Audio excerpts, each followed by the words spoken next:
우리가 신앙생활하면서 자주 하게 되는 말, 그리고 종종 듣게 되는 말 중에 하나가 시험입니다.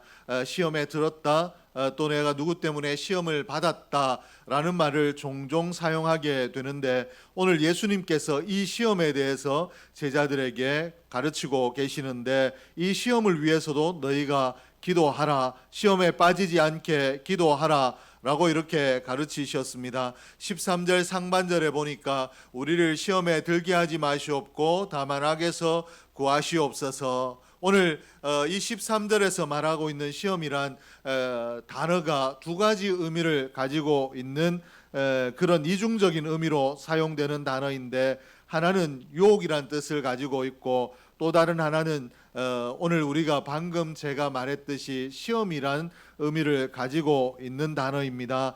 이 시험과 그러면 유혹이 어떤 차이가 있는가를 우리가 좀 알 필요가 있는데, 이 시험이라고 하는 것은 하나님으로부터 온 것, 하나님께서 우리에게 행하시는 것을 시험이라고 합니다. 이 시험의 의미는 확인과 또는 훈련이란 뜻을 가지고 있습니다. 즉 다시 말해서 하나님께서 오늘 하나님의 백성들이 어떤 믿음을 가지고 있는가 확인하기 위해서 쓰시는 방법이 시험이고, 또 하나님의 기뻐하시는 자리까지 우리가 성장할 수 있도록 이끌어가기 위해서 훈련하시는 것이 시험이라는 것입니다. 이 대표적인 예가 아브라함에게 이삭을 바치라고 하신 하나님의 이 명령입니다. 하나님께서 이 시험을 통해서 아브라함의 믿음이 열방의 조상이 되고 믿음의 조상이 될 만하도록 성숙시키시고 훈련시키신 이 시험인데, 오늘 저와 여러분에게 이 시험이 올 때 이 시험을 두려워할 것이 아니라, 오늘 나를 하나님께서 훈련하시고 하나님께서 나를 성숙시키시는구나, 내가 이 시험에 믿음으로 견뎌나가면 하나님의 기뻐하시는 자리까지 이를 수 있겠구나, 오히려 기뻐하는 저와 여러분이 될 수 있기를 주의 이름으로 축복합니다. 야고보서 1장 2절에서 3절에 보면, 내 형제들아 너희가 여러 가지 시험을 당하거든 온전히 기쁘게 여기라. 이는 너희 믿음의 시련이 인내를 만들어내는 줄 너희가 알미라. 인내를 온전히 이루라. 이는 너희로 온전하고 구비하여 조금도 부족함이 없게 하려 함이라. 시험에 대해서 살폈고, 다음은 중의적인 표현 가운데 이 본문에 쓰고 있는 시험이란 단어의 또 다른 뜻인 유혹입니다. 이 유혹은 어디로부터 오는가 하면 마귀로부터 옵니다. 마귀가 하는 시험, 마귀가 주는 시험이 유혹인데, 마귀는 우리를 처음에 위하는 것처럼 다가오지만 결국은 우리를 위하는 것이 아니라 우리 인생을 해치는 것이 마귀의 유혹입니다. 그러므로 마귀의 유혹에 빠지게 되면 우리는 파괴되고 넘어지고 할 수밖에 없습니다. 왜 그런가 하면 마귀가 우리를 유혹하는 이유, 그 목적이 어디에 있는가 하면 결국은 복을 주는 것 같고 복되는 것을 주는 것 같지만, 이것을 통해서 파괴하기 위해서, 우리를 넘어뜨리기 위해서 시험을 주기 때문에, 유혹하기 때문에 그러한데, 하나님께서 오늘 우리를 시험하시지만 우리를 유혹하시지는 않습니다. 그러므로 우리를 넘어지게 하는 이 유혹은 어디에서부터 오는가? 사단에게서부터 오는 줄로 믿습니다. 그러므로 오늘 주기도문에 사용된 이 시험의 의미는 하나님께서 아브라함에게 주셨던 시험, 하나님으로부터 우리에게 오는 시험이 아니라 유혹입니다. 그러므로 예수님께서 우리에게 어떻게 말씀하셨는가 하면, 유혹에 들지 않도록, 시험에 들지 않도록 기도하라 라고 이렇게 가르치고 있는데, 오늘 저와 여러분이 이 유혹에 우리를 넘어지게 하는, 우리를 파괴하는, 우리의 인성을 파괴하고 하나님의 성품을 파괴하는 이 유혹에 넘어지지 않도록 위해서 기도하는 지혜로운 인생이 될 수 있기를 주의 이름으로 축복합니다. 오늘 예수님께서 시험에 대해서 기도할 것을 가르치시기 전에 죄사함에 대해서도 먼저 가르치셨는데, 오늘 왜 죄사함에 대해서 가르치시고 또 이 유혹에 대해서 기도할 것을 가르치고 있는가? 오늘 내가 죄 사함 받았으면 그것으로 끝나지 아니하고 너 죄 사함을 위해서 기도하고 난 이후에 시험에 들지 않도록 위해서도 기도하라라고 하셨는데 왜 이와 같이 하셨는가? 우리가 살피는 것이 의미가 있는데 왜 이와 같이 하셨는가 하면 우리에게 죄 사함의 결과를 누리게 하기 위해서 그렇습니다. 죄 사함의 결과가 무엇인가 하면 감격이고 기쁨이고 자유이고 행복입니다. 내가 죄 사함 받고 나면 내 마음이 더할 수 없도록 기쁘고 감격스러운 것이 죄 사함의 은총을 힘입은 심령인 줄로 믿습니다. 그러므로 이 기쁨을 누리며 살기 위해서는 우리가 또다시 죄 사함을 얻고 난 이후에 유혹에 빠지지 않아야 이 죄 사함 받은 만족함, 이 죄 사함 받은 감격, 이 죄 사함 받은 기쁨이 우리에게 유지될 수 있는데, 그러므로 시험에 들지 않도록 기도해야 된다라고 우리에게 가르치고 있습니다. 오늘 내가 죄 사함 받았다, 나는 이제 자유하다, 나는 이제 만족하다라고 여기에 도취되어 있지 아니하고 또 다른 시험이 올 때 내가 죄에 빠짐으로 죄의 올무에 묶이지 않도록 위해서 선제적으로 너 기도하라라고 이렇게 가르치고 있는데, 오늘 저와 여러분이 이렇게 지혜로운 자가 되기를 주의 이름으로 축복합니다. 내가 죄 사함을 얻었지만 유혹에 다시 넘어지게 되면 죄로 인하여 슬퍼할 수밖에 없고 죄에 묶일 수밖에 없기 때문에, 그러므로 그 삶이 기쁨으로 넘치던 삶, 감격의 삶, 행복의 삶이 구속의 삶이 구속된 속박된 삶으로 나아갈 수밖에 없기 때문에 예수님께서 이와 같이 우리에게 죄 사함을 얻고 난 이후에도 너 시험에 들지 않도록 위해서 기도하라 라고 이렇게 가르치셨습니다. 그리고 왜 이와 같이 가르치셨는가? 우리의 연약함을 아시기 때문에 그렇습니다. 우리가 구원을 얻었다라고 해서 당장에 우리가 변하여서 능력자가 되는 것이 아닙니다. 오늘 우리가 구원을 얻었지만 우린 여전히 약한 존재로 세상 유혹이 있는, 사단이 유혹하는 세상 가운데 살아가고 있는 그런 연약한 존재입니다. 내가 구원을 얻었지만 예수님의 권세를 소유한 자가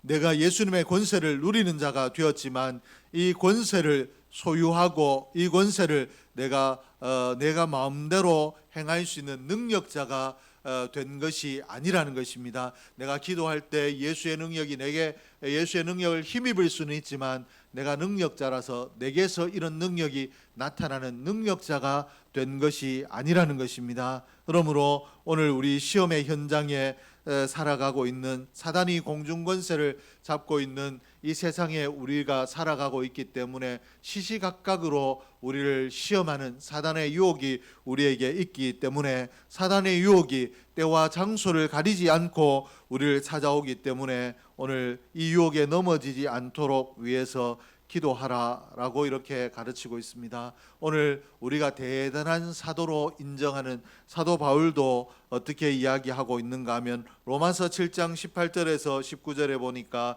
내 속 곧 내 육신에 선한 것이 거하지 아니하는 줄 아노니 원함은 내게 있으나 선을 행하는 것은 없노라. 내가 원하는 바 선은 행하지 아니하고 도리어 원하지 않는 바 악을 행하는도다. 내가 원하는 선을 내가 하기는 선을 원하지만 내가 원하는 선을 행하는 자가 아니라 원치 않는 악을 행하는 연약함을 가지고 있다라고 이렇게 고백하고 있습니다. 사도 바울 같은 위대하게 하나님 일에 쓰임받은 바울도 이와 같이 나는 연약하다라고 이야기했다라면 오늘 내가 강하다라고 이야기하는 것은 교만입니다. 그러므로 오늘 내가 연약한 줄 알아 하나님 앞에 넘어지지 않도록, 사단이 나를 유혹하여 넘어뜨리지 못하도록 하나님 내게 은혜를 주십시오라고 기도하는 지혜로운 인생이 될 수 있기를 주의 이름으로 축복합니다.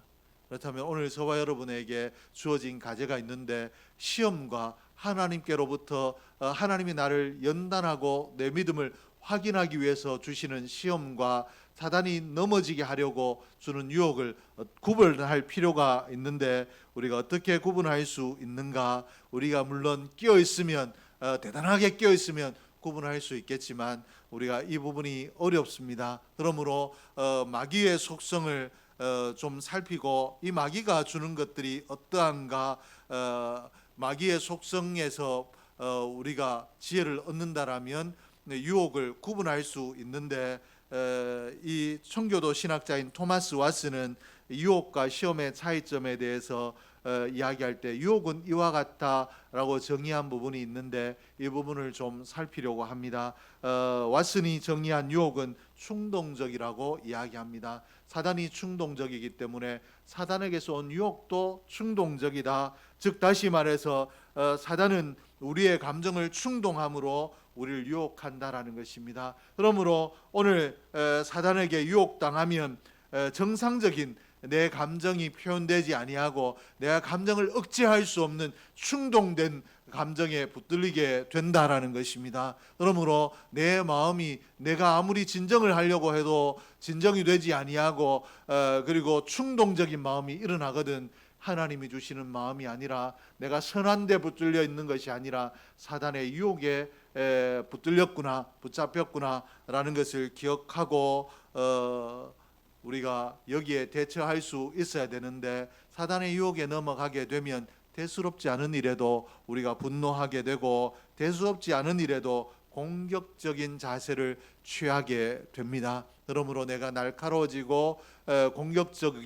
공격적으로 되고 분노가 내게 치솟아오르거든 하나님에서 내가 멀어지고 있구나, 하나님께로 돌아가야 되겠구나 결단하고 하나님을 구하는, 하나님의 은혜를 구하는 저와 여러분이 될 수 있기를 주의 이름으로 축복합니다.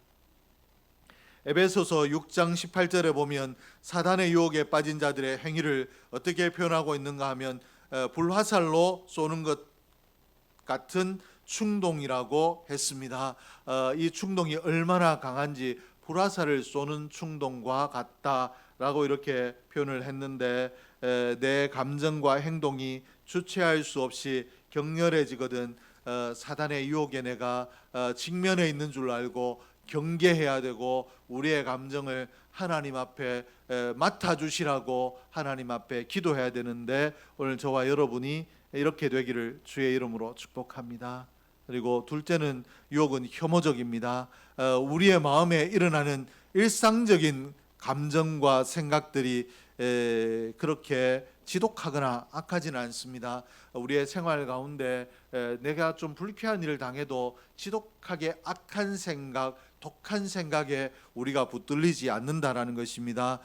그러나 왜 그러한가 하면 우리의 마음에 성령 하나님이 계시기 때문에, 성령 하나님이 있는 사람은 이 성령이 붙들어 주시는 신앙 양심에 따라 행동하기 때문에 불쾌한 일을 만나도 지독해지거나 악해지지 않는다라는 것입니다.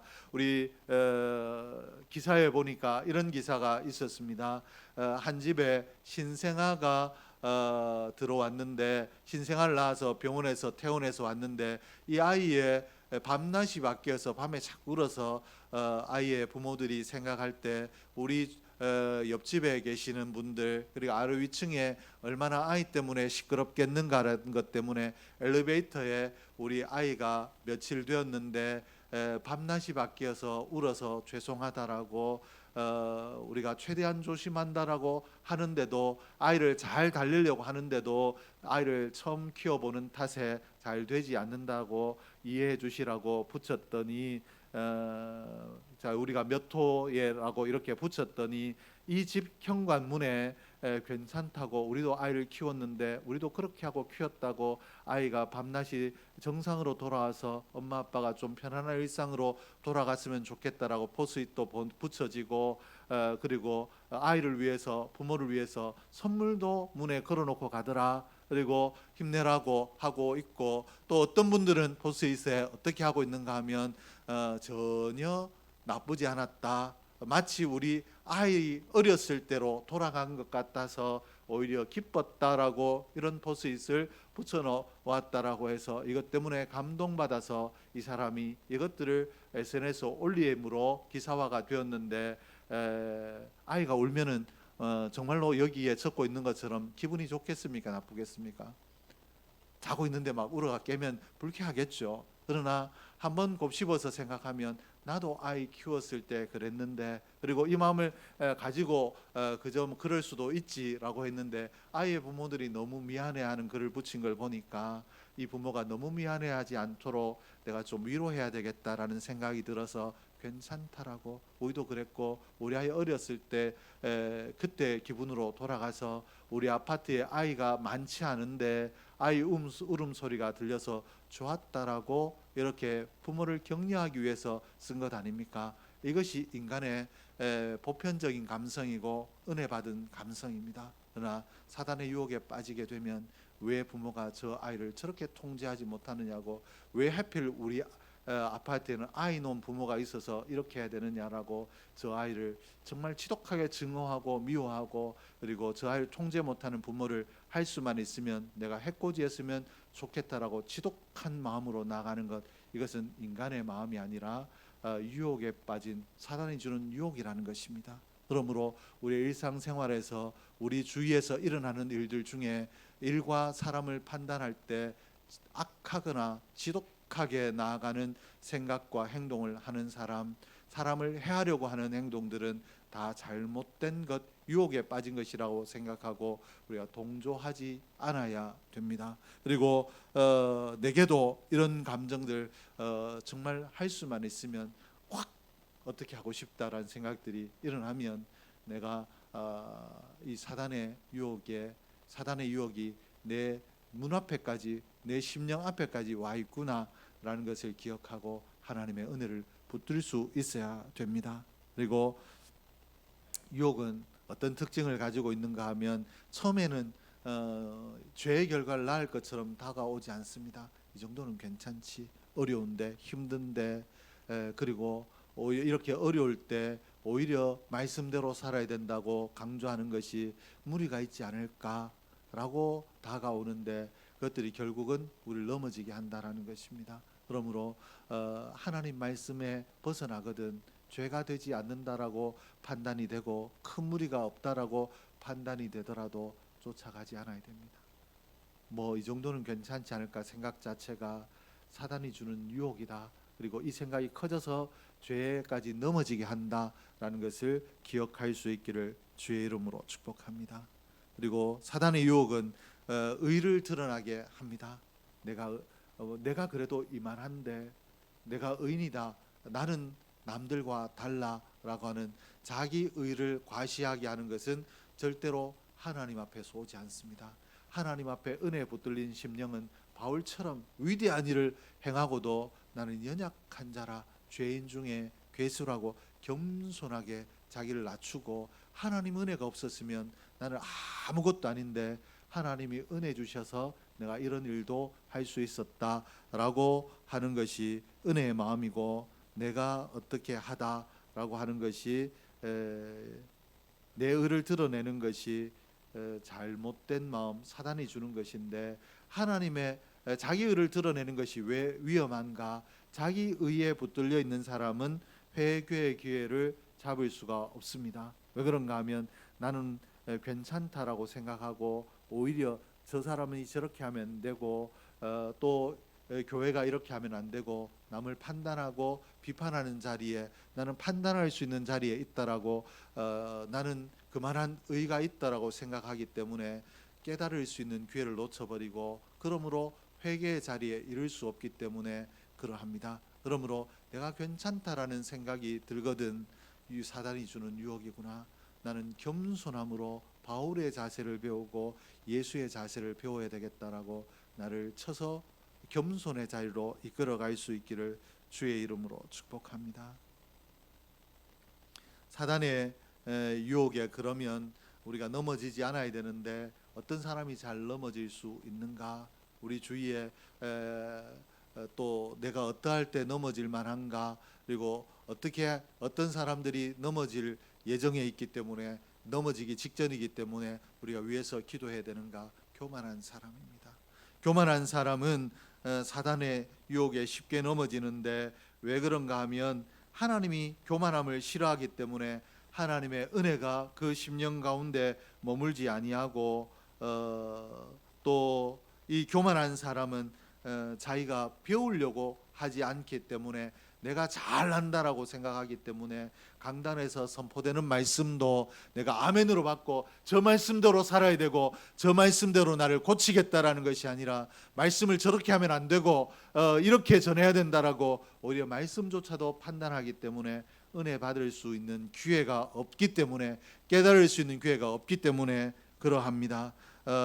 이 교만한 사람은 기도를 해도 나를 살피지 않고 기도하기 때문에 누구는 이렇게 해야 되고 교회는 이렇게 해야 되고 비판하는 기도만 할 가능성이 많습니다. 그리고 봉사를 할 때도 봉사를 할 때 이 봉사를 그렇게 하면 안 되고 나처럼 해야 된다라고 나의 의를 드러낼 수 있기 때문에 교만을 가지고는 하나님의 은혜의 자리에 들어갈 수가 없다라는 것입니다. 그러므로 우리는 이러한 나를 발견하거든 이러한 마음들이 교만이 내게 찾아오거든 우리가 어떻게 해야 되는가?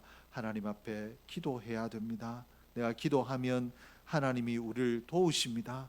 내가 약하지만 바울처럼 연약한 자이지만 바울도 연약한 자이지만 기도의 무릎으로 하나님의 도우심을 입어 바울이 될 수 있었던 것처럼 우리는 연약하지만 기도하면 하나님의 능력을 힘입어 승리할 수 있는 자가 되는 줄로 믿습니다.